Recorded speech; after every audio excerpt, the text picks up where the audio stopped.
Hi there. In this video, a top 11 list. Overhyped keyboards. Feel free to leave comments of keyboards that didn't make it into my top 11, because I know I could have easily made this a top 31 list. Coming in at number 11, Overhyped Matrix 1000. This is a single rack analog synth based on the Matrix 6, but it's not a Matrix 6. There is a rack mount version of that synth. It has 1000 patches, hence the name, Matrix 1000. You'll need a Matrix 6 or a computer to edit it, otherwise it's just an analog box of a lot of sounds. It does include usable sounds, but for a price of $1,000 plus, there are better hardware alternatives and cheaper software alternatives out there for you to choose from. They are not rare. You'll find plenty for sale on Reverb and eBay. It was great for 1988, but today it's way overpriced and way overhyped. At number 10, we have the Yamaha CS80. Like many synths on this list, I'm risking my life saying that I believe it is overhyped.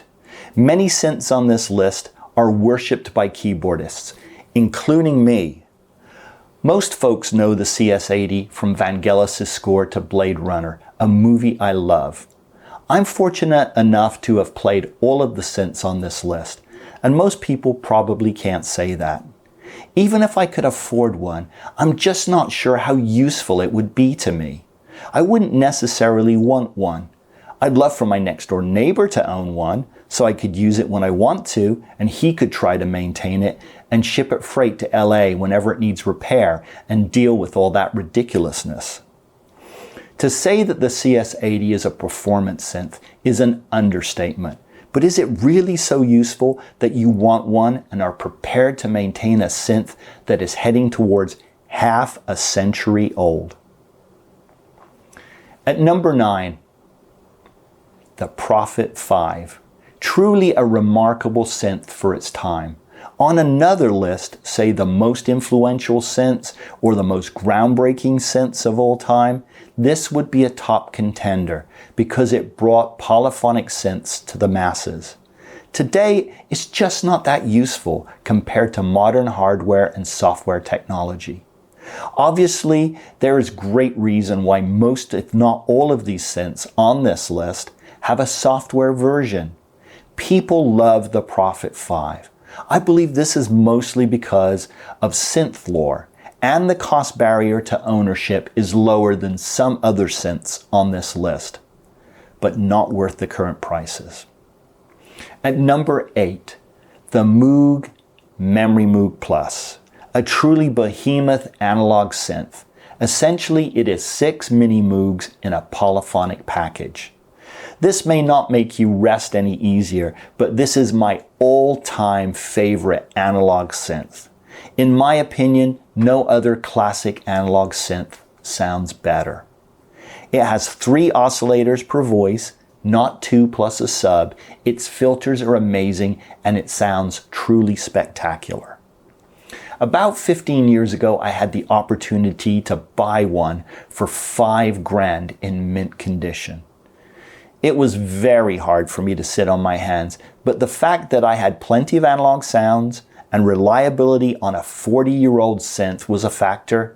I passed. I hear the Lamb Company version is very good. Essentially, they tear a memory moog down to practically the component level, and then they rebuild it, making it reliable. These units are very expensive, sometimes $30,000 or more. At number 7, the Roland Jupiter 8. It's also an amazing sounding synth, but one that is easily duplicated in software and mimicked by modern hardware synths. Folks that I know who have owned them cite them as quite reliable, so that's a plus. But capacitors and other components don't last forever. Power supplies and other boards will need some repair sooner or later. Number 6, make sure you are sitting down. The Moog Mini Moog, a bass monster from yesteryear, but modernly easily duplicated. In an 80s movie, a person is offered sparkling water instead of Perrier. They tell the waiter in a snooty voice, it's not the same. As he walks away, the waiter mutters under his breath, yeah, it only tastes the same. This could be said for the venerable Mini Moog. You can duplicate it with many other hardware and software synths for a lot less money. Number 5, Prophet VS. When this synth came out, I thought it sounded amazing. Wasn't quite analog, wasn't quite FM, it was something else. I can understand why it costs more than a used Ford Pinto, but I do not understand why it commands the price that it does. It's easily duplicated by modern tech. At number 4, Overhyped Expander, a monster analog of the 80s, no doubt. I'm not going to spend a lot of time here. Yes, it's fat, it's smooth, and it's way overhyped. Number 3, Moog/Realistic MG1.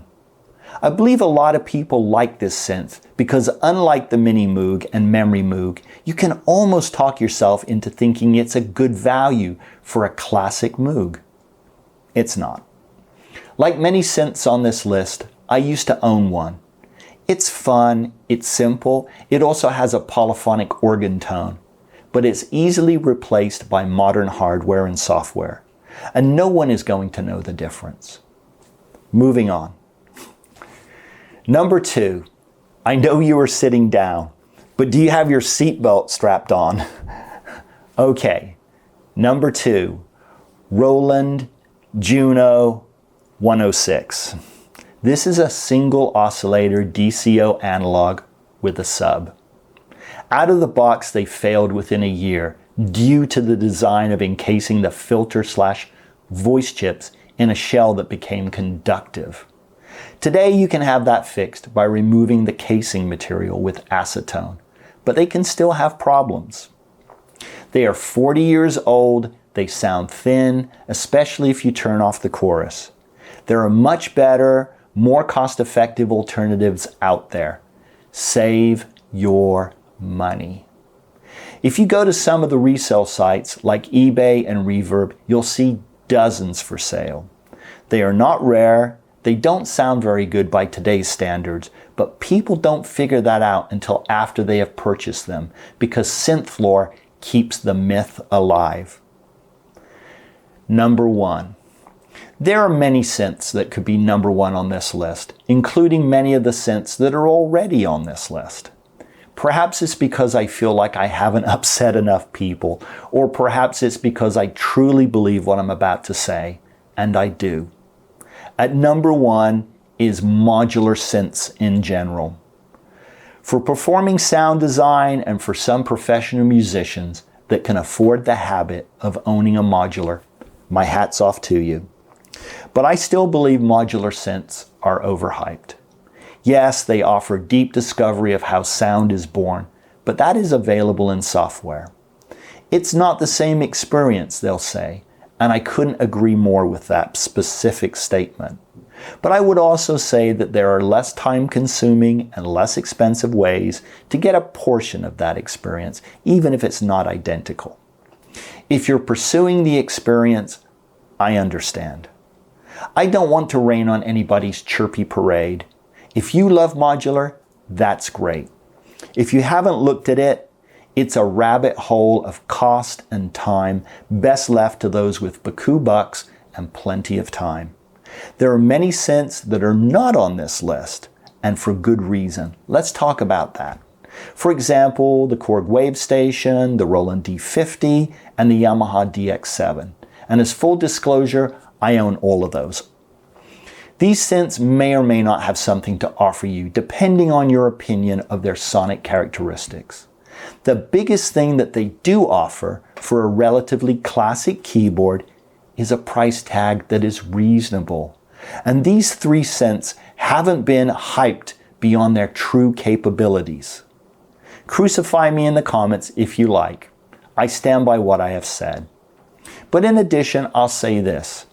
Many of the devices on this list are classic 80s keyboards, or even older. This means they may have a lot of physical controls. I can see that if you're new to synthesizers, oodles of controls help with learning. It helped me when I was learning in the 80s. Doing single parameter entry would make learning subtractive synthesis cumbersome. So I understand if you're in love with some of these instruments. I have love for them too, but I don't lust after them anymore, and I don't especially want any of them. Part of it for me is my focus is composing. I may tweak sounds, but I'm not a sound designer. I'm a composer, so that's where I'm coming from. My time is better spent writing melodies and orchestrating. If you're into sound design, I truly understand, and some of these keyboards could be perfect for you. Hopefully I haven't wasted your time. Take care, and I'll be back in another episode soon.